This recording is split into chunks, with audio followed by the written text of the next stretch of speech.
2,300 years ago, before Rome, before Greece, before Egypt built most of its pyramids, a stick-figure king united dozens of warring cities into the world's first empire. His name was Sargon. His homeland? A mysterious city called Akkad, a place so lost to history, we still don't know exactly where it stood.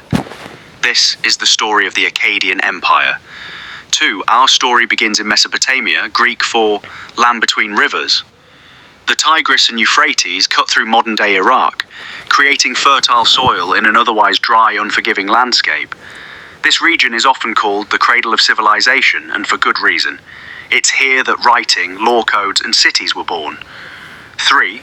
Before Akkad rose, southern Mesopotamia was home to the Sumerians, a patchwork of independent city-states like Uruk, Lagash, and Kish.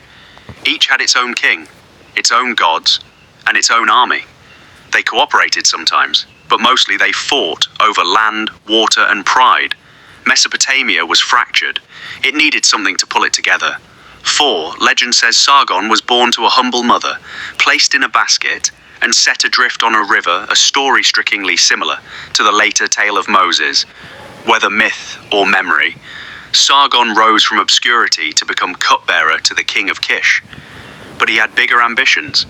Around 2334 BCE, Sargon seized power and began a campaign that would reshape the ancient world forever. 5. Sargon marched south first, defeating the powerful king Lugal-Zaggisi of Uruk, who had briefly united much of Sumer himself. City after city fell: Lagash, Umma. Sargon didn't just conquer, he humiliated his rivals, parading defeated kings in wooden neck stocks. Southern Mesopotamia now belonged to him. 6. Sargon built a new capital, Akkad. Its exact location remains one of archaeology's great mysteries, likely somewhere near modern Baghdad, but never definitively found. From this city, Sargon would rule the first true empire in human history, a multi-ethnic state stretching far beyond any single people's homeland. 7. At its height, the Akkadian Empire stretched from the Persian Gulf in the southeast, through all of Mesopotamia, up into parts of modern Syria, and possibly touched the Mediterranean coast and Anatolia in the north. That's an area covering much of modern-day Iraq, plus portions of Syria, Iran, Kuwait, and Turkey. For the Bronze Age world, this was staggering, a single ruler controlling trade routes from the mountains of Iran to the Mediterranean Sea. 8. Ruling such a vast territory required more than an army. It required organization. Sargon installed loyal governors, called NCs, in conquered cities. He standardized weights and measures. And crucially, Akkadian, a Semitic language distinct from Sumerian, became the language of administration, spreading across the empire while Sumerian remained a language of religion and scholarship. 9. Sargon built roads and a messenger system to keep his empire connected. Some historians consider this an early postal network. Trade flourished. Akkadian merchants brought copper from Oman, silver from Anatolia, cedar wood from Lebanon, and lapis lazuli all the way from Afghanistan. Akkad became a hub where the ancient world's wealth flowed through. 10.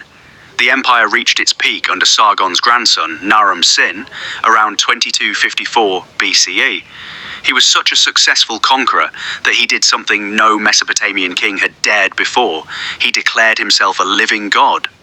Statues and inscriptions show him wearing the horned crown once reserved only for deities.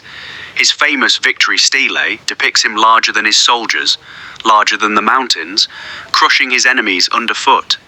11. The Akkadians fielded one of the first standing professional armies in history, rather than relying solely on part-time farmer soldiers. Their use of composite bows and disciplined infantry formations gave them a battlefield edge. This military machine is what allowed a relatively small homeland to dominate a region of rival cultures, languages, and peoples for over a century. 12. Religion held the empire together as much as the army did.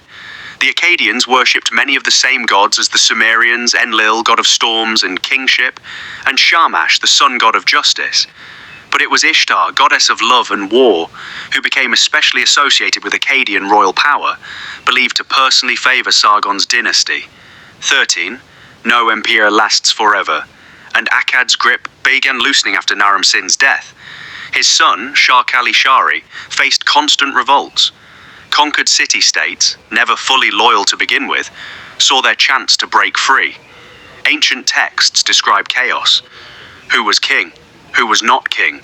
One Sumerian chronicle famously asks about this turbulent period. 14. From the Zagros Mountains came the Gutians, a group Mesopotamian scribes described in almost monstrous terms, though modern historians believe this reflects bias more than reality. Whoever they truly were, they raided and eventually overran the weakened empire. Akkadian texts blame the fall on divine punishment, claiming the gods abandoned the city after Naram-Sin's arrogance. 15. Modern archaeology adds another suspect. Climate change, around 200 BCE, a sudden and severe drought, sometimes called the 4.2 kilo year event, struck the entire region. Soil samples from northern Mesopotamia show a dramatic drop in rainfall. Farms failed, cities emptied, and an empire built on agricultural surplus simply couldn't feed itself anymore. 16. By around 2054 BCE, the Akkadian Empire had collapsed entirely.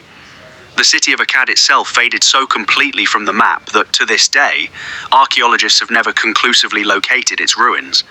A power that once stretched from the Persian Gulf to the Mediterranean vanished, leaving Mesopotamia fractured once again. 17. Yet Akkad's influence outlived its fall. It set the template for every Mesopotamian empire that followed.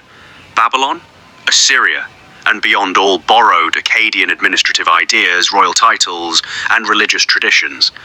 The Akkadian language itself continued to be spoken and written for another 2,000 years, long after the empire that created it had turned to dust. 18. Centuries later, kings of Assyria and Babylon still invoked Sargon's name to legitimize their own rule, some even adopting it as a throne name. Sargon of Akkad had become a legend, the archetype of the self-made conqueror king, a story echoed in later rulers across the ancient Near East. 19. For thousands of years, Akkad existed only in ancient texts and legend. It wasn't until the 19th and 20th centuries that archaeologists, digging through the mounds of Iraq, uncovered cuneiform tablets, Naram-Sin's victory stele, and royal inscriptions that confirmed the empire wasn't a myth at all. It was real, and it was history's first. 20. The Akkadian Empire proved that separate cities and peoples could be forged into a singly unified state, an idea that will shape the next 4,000 years of civilization. Somewhere beneath the sands of modern Iraq, the true location of Akkad still waits to be found.